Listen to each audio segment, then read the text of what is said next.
Today I'm changing these Royal Enfield handguards to something a bit more substantial.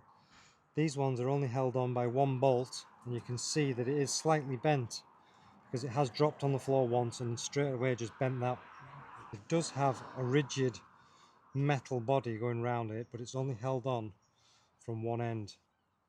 So I've decided to fit the Australian made Barkbusters. Now I've already done one on the other side, but I wanted to work out how it was done first before showing you guys. And this is what it's like installed. So as you can see, it's fitted with a brace and a bracket around the handlebars there, and then it's got a solid metal beam all the way around, so it's a lot more substantial. And this one's got the wind deflector as well. So you change the bar end weight. That's not the original Royal Enfield bar end weight, that comes with the Barkbusters. So that's the original bar end weight with the Royal Enfield handguards, and I'll be changing this side now to the Barkbusters as well.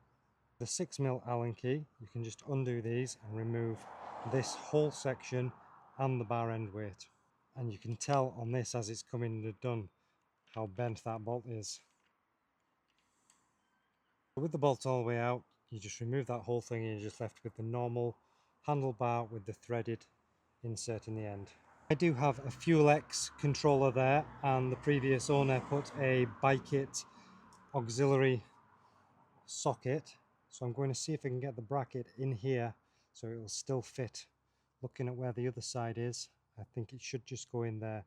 Now on the other side, I did also remove this plastic clip that keeps your wiring harness, but you can see the wiring harness just goes inside the Barkbuster bracket, and it should keep it nice and secure in there. That bracket's now in place very loosely. There's a long bolt in the bottom because of the thicker casting and a shorter bolt in the top, and I've just left those really loose, just dangling there, ready to get it all lined up on this side. Now it's time to fit the brace and the bar end, and you can see there's 2 washers in there. The instructions say the 2 washers to go in there, and then this just goes in the end there, and then it's just tightened up with the Allen key. Just put that in there, just very loosely finger tight, and then we just need to get it all lined up with this here, and there's a small spacer that goes in there and then another small bolt. So as you can see, that fits lovely in there. You've just got a bit of movement there. That's still all loose, so I'm just going to get that in the exact position I want it, which is going to be in line with the end of the lever, and then tighten it all up there. So when you tighten this bracket up, just do it nice and evenly so that the gap is equal on both sides.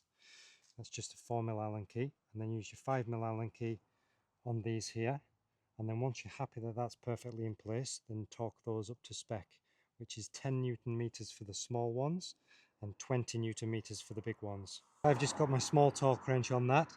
Unfortunately I need to use 2 hands because as I try and tighten that, it does turn around at the moment, so I need 1 hand on here, 1 hand on there, and then I'll just torque that up to 20 Newton meters.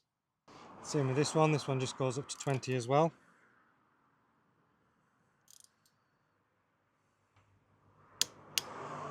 Perfect.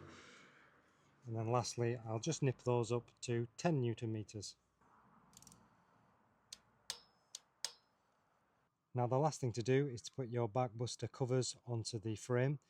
Now you need to put the wind deflectors onto there first. It's much easier to get the screws in when the bar and your handlebar's not in the way. So first of all, use the long screws to just put the wind deflector onto the white Barkbuster guard. So then the last thing to do is just take your guards, and you can see there's a hole in the frame there, and you just have to line these up like this, and then you have your 2 self-tapping screws that just go into that aluminium bar. So we just need to line these up.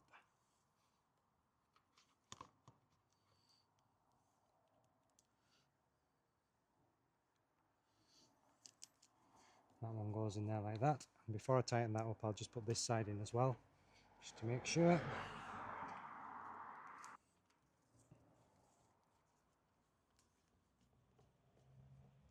So that's that one tight. That's that one tight, and that's it finished. I went for the bike specific hardware kit for the Royal Enfield. It says 2023 onwards, but mine's actually a 22 bike, and that is the BHG-1 111-00.